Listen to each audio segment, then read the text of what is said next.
1947, Queen Elizabeth II married Prince Philip. 60 years on, their marriage is the longest of any royal. To mark this very special wedding anniversary, ITV now looks back with interviews and memories from some of their nearest and dearest.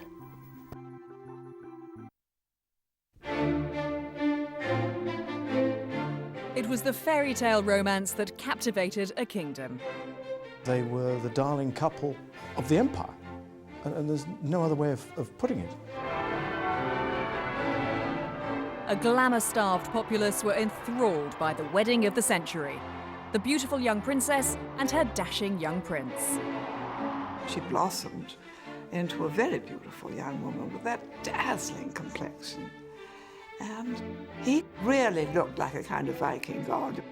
Marvellous looking. All the girls in England were in love with him.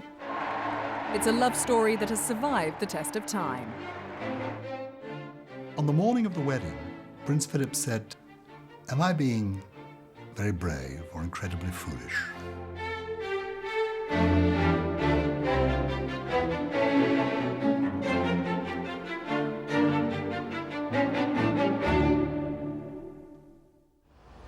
On Tuesday, the Queen and the Duke of Edinburgh celebrate their diamond wedding anniversary. 60 years ago, on the 20th of November 1947, they stepped through these doors of the West Portico of Westminster Abbey to begin their married life together. In the years that have passed since that momentous day, everything around them has changed. The union they forged has survived for better, for worse, and the very worst.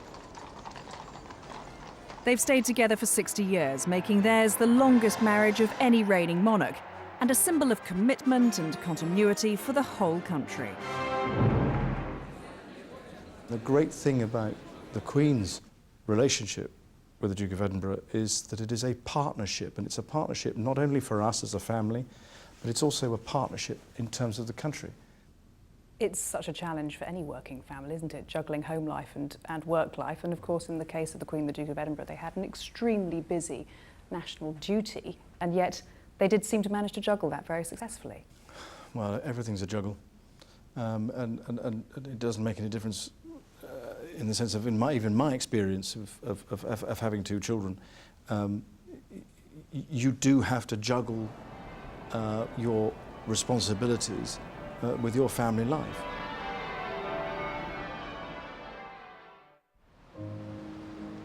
The love story begins at Dartmouth Royal Naval College, where the young Princess Elizabeth accompanied her father, King George VI, on an official visit in 1939. There she first became entranced by the handsome naval cadet, Prince Philip of Greece. Prince Philip was detailed to look after the young princesses, but it was an 18-year-old looking after two little girls. They played, I think, with a railway set. They played croquet afterwards, but I think at that stage it was certainly her looking at him, not him looking at her. He showed off madly, you know, and when they sailed away, he had his little boat going round and round, long after he was supposed to sail back to Dartmouth College. It will be recalled that Princess Elizabeth celebrated... Immediately after this life-changing encounter, World War II began, and Princess Elizabeth embarked on her first royal duties. Review contingents of 8 battalions of the Grenadier Guards, of which he is colonel. Prince Philip served with distinction in the Royal Navy. Prince Philip had a fantastic war. He was a genuine war hero. He came back not only with decorations, but also with the kind of self-confidence that you have when you know that you've done something really well.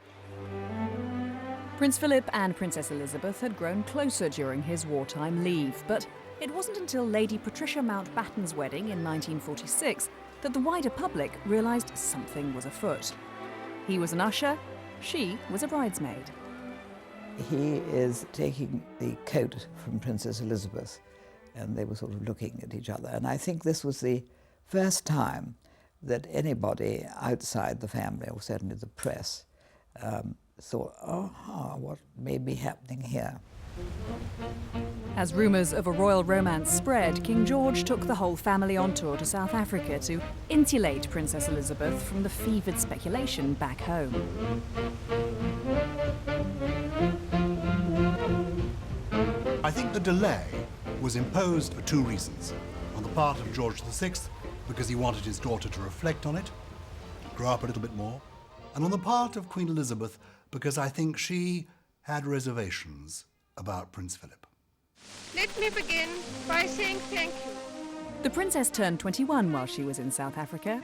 To mark the occasion, she made one of her most significant broadcasts, dedicating herself to the service of the entire Commonwealth and setting the tone for the whole of her future life. I declare before you all that my whole life, whether it be long or short, shall be devoted to your service. When she came back, it was finally felt that the formal announcement of her engagement to Prince Philip could be made.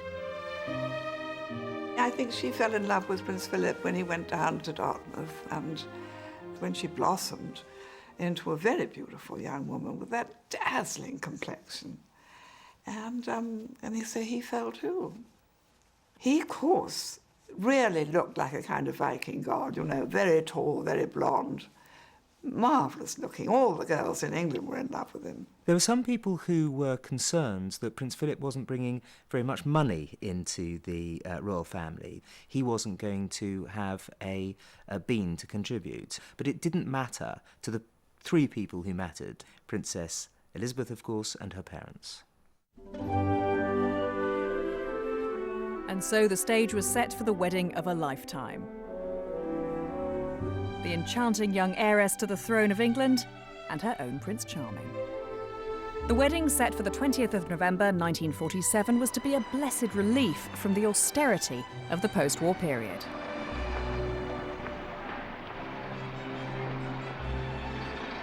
We were just out of the war. Rationing was still around, and I think that people took a very forward decision at the time, which was that this was something that needed to be celebrated. We needed something to raise the morale. The royal wedding was just the event a war-weary nation craved.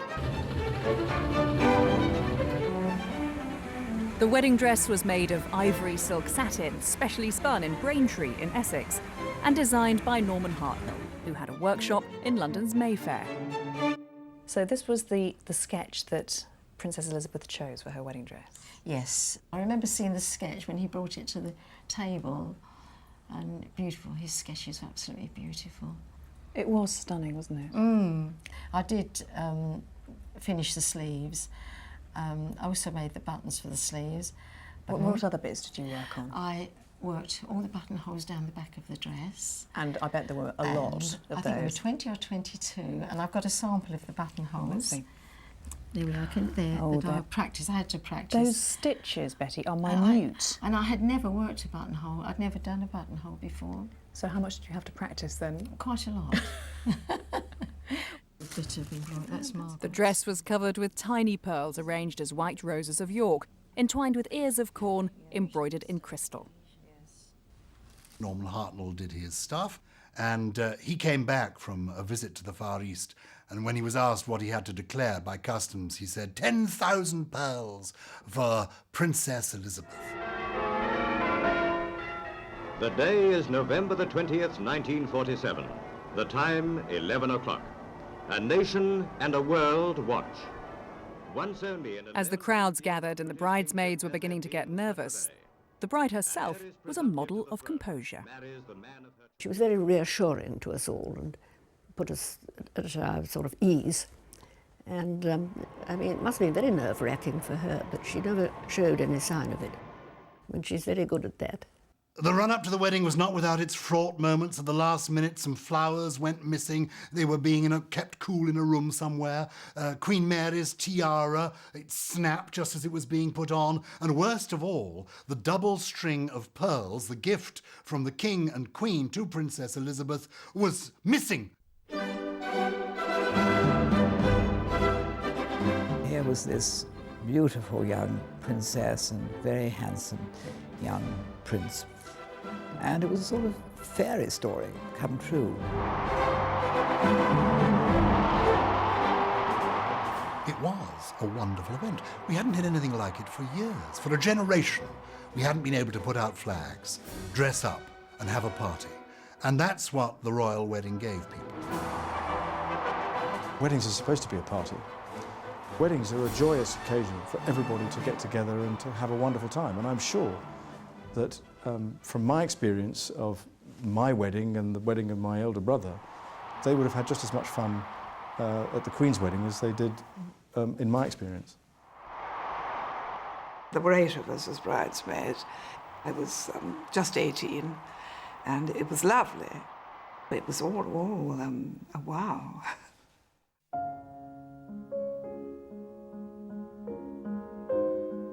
The bridesmaids also wore Hartnell gowns with floral headdresses to match the princess's bouquet. So that's actually what you wore on the day? Absolutely. You must have felt very special with that. Although I don't know, looking at it now, it looks a little tired, doesn't it? Very tired, poor thing. But these have survived, and I think they're made of wax. Now, of course, after the wedding, at the wedding breakfast, you were given a wonderful gift by the Duke of Edinburgh, weren't you? Which I think you still have. Yes, I have. I've got it here. I'll show it to you. Tell me about this. Well, it's a powder compact, I think it's called. And I never use it normally now because it's rather precious, but it opens up. Yes. And it's got a soft powder, which is nobody uses now much, and a powder puff. And how was that presented to you? Well, Prince Philip just sort of doled them out like that to all of us in a rather sort of notional way, as you can imagine. And I think this was, personally, I think I was very lucky. I think it's one of the prettiest. Now, there's a lovely picture where the bridesmaids are rushing after the carriage after the service. Do you remember that? Yes, I do remember running after the carriage. I think as it was leaving, we all ran. And I can't remember if we were throwing confetti or what, but we sort of chased after it until it went out of the gates of Buckingham Palace. Their Majesties and Princess Margaret joined in saying bon voyage to the bridal couple, pelting them with rose petals as their carriage moved away. A leave-taking in which their Majesties' good wishes were united with those of their people. The honeymoon began at Lord Mountbatten's home, Broadlands in Hampshire, where the Duke of Edinburgh rapidly had to come to terms with how much his life had been transformed. They were by no means alone. There were the inevitable corgis, of course, but also a film crew and a whole retinue of staff. One of the most disconcerting things was to find that your young bride was somebody who had a maid in constant attendance, who was, as it were, drawing the bath for her charge and expecting to sit in the bathroom with the young princess and slightly wondering what Prince Philip was doing there. The stay at Broadlands was followed by a second leg of the honeymoon at Balmoral. But the couple's longer-term housing arrangements were in disarray. They had planned to move to Sunninghill Park in Berkshire. Things didn't go quite according to plan because, of course, they didn't have a home, did they? Their house had burnt down. That's a common problem for members of the royal family, not having a home. It takes a bit of time to sort oneself out a home. Their home, as we know, burnt down before they were due to move in it, a very short period before. So it was here at Buckingham Palace, rather than at Sunninghill Park, that they began their married life. Home for the Princess Elizabeth, at the in-laws for the Duke of Edinburgh. Of course, for Princess Elizabeth, her whole life so far had been lived in the public spotlight, and her wedding had been no different. But all too soon, the tragically early death of her beloved father, the King, would thrust her into the role that would transform her own and her husband's life forever, that of Queen. In 1949, Princess Elizabeth and the Duke of Edinburgh left Buckingham Palace. But only 3 years later, they would be forced to return in the most heartbreaking of circumstances. The Duke had been posted to Malta as First Lieutenant on HMS Chequers in the Mediterranean Fleet. There is no doubt that the first 4 or 5 years of their married life was relatively normal. They were a young, married naval couple. Outside of the public gaze, he was doing his job, she was being supportive. In the same dance with the princess is her cousin, Lady Pamela Mountbatten. They loved doing reels, Scottish reels, so the 8thsome and the 16thsome, which are very wild dances. You get flung around. This happy and relatively normal period in their lives, when they had their first 2 children, came to an abrupt end in 1952. Her beloved father, King George, died while the royal couple were in Kenya. She had been accompanied there by her lady-in-waiting. I went up to her and gave her a kiss and a hug because she adored her father, and I thought how awful for her. And then, of course, I thought, my God, she's the Queen. The young couple returned by plane to face the momentous change to their lives. There's this 25-year-old woman with her husband in the Navy, extremely successful, obviously would go to the top in his profession, 2 small children. And this has all come to an end. Their private life is finished. I think it was very difficult for Prince Philip. As long as the king was alive, he was able to continue his career. But of course, the king dying so early did completely change not only her life, but of course it changed his life as well. From the funeral of a king to the anointing of a queen.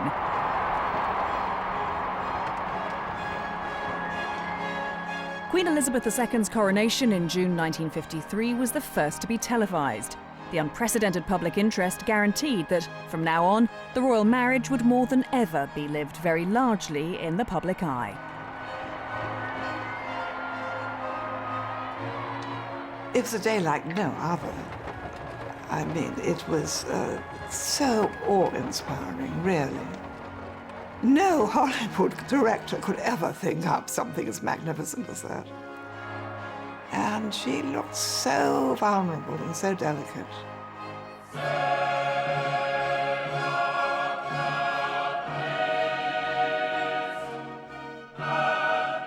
As part of the solemn ritual, the Duke of Edinburgh paid homage to the Queen by pledging himself to be her liege man of life and limb.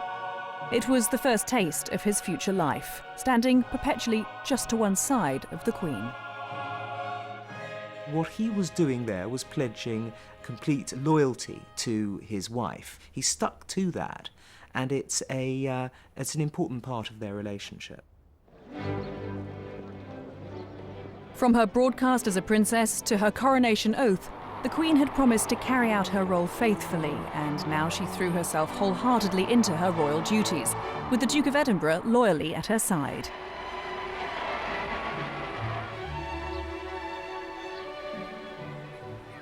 Very few men of Prince Philip's generation have spent their lives being defined by what their wife does and is. Amidst all their strenuous royal engagements, the Queen and the Duke of Edinburgh managed to raise 4 children. But this was no ordinary or conventional partnership. It's worth remembering that at all times, the Queen wore the crown and Prince Philip wore the trousers. It was a traditional family. He led family life, and he was a very active, hands-on father. I was the first child born to a reigning monarch for over 100 years. And I never, ever felt as if I was ignored or left on my own. The discipline that the Queen had for us, as Edward and I, for children when we were small, they never, ever forgot their parental responsibilities. And I remember being read to by my father on regular occasions. One always remembers those sorts of things. But if the Queen and the Duke of Edinburgh succeeded in raising a young family, as the children reached adulthood, agonising public crises lay ahead. 1992 is not a year on which I shall look back with undiluted pleasure. The fire at Windsor Castle was the least of the tests for the royal family. Soon they seemed under attack on all sides. The excruciating scandals of their children's marriages and divorces. The tragic sudden death of Diana, and their failure, initially, to comprehend the public mood. And then, within a few short weeks of each other, the deaths of her little sister, Princess Margaret, and then her mother, Queen Elizabeth, the Queen Mother. I think they've probably had rather more than their fair share of difficult storms that have arisen through no fault of their own in their lives. But to have to get through them in public, in the glare of publicity, it's inconceivably difficult. Partly it's their fault for having let daylight in upon magic and got rid of the mystique of the royal family. And it's also the sense of deference that people used to have to the royal family in the 1950s and 60s has now completely disappeared. The royal couple's wariness of exposing their private emotions means that public expressions of affection, as at their golden anniversary, are rare. Of course, after 50 years of experience, I find there's a great temptation to give advice. Nobody treats the Queen normally. Nobody at all, except for one person, the Duke of Edinburgh. And nobody in the world says to the Duke of Edinburgh, "Oh, Philip, do shut up," except for the Queen, and she does. All too often, I fear Prince Philip has had to listen to me speaking. Frequently, we have discussed my intended speech beforehand, and as you will imagine, his views have been expressed in a forthright manner. They have always had enormous love and affection and admiration for each other. I think, too, that they have managed to achieve what is so important in one's marriage, to be each other's best friend. He is someone who doesn't take easily to compliments, but he has quite simply been my strength and stay all these years. Love, respect and trust together have just made this the most amazingly successful 60-year-long marriage. If you had to sum up the Queen and the Duke of Edinburgh's marriage in a sentence, how would you do that? Wow. They'd probably never forgive me for answering this question wrong.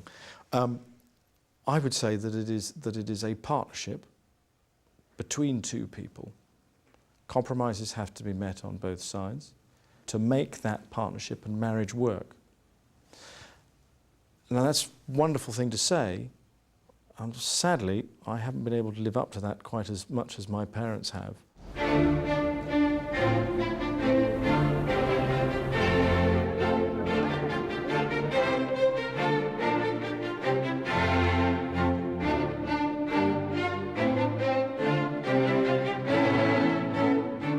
We're heading back into the craziness that is the Australian jungle next, where the celebrities are really getting into it. I mean, have they got something to prove? I'm a Celebrity, Get Me Out of Here coming up. And over on ITV3, it's Taggart next.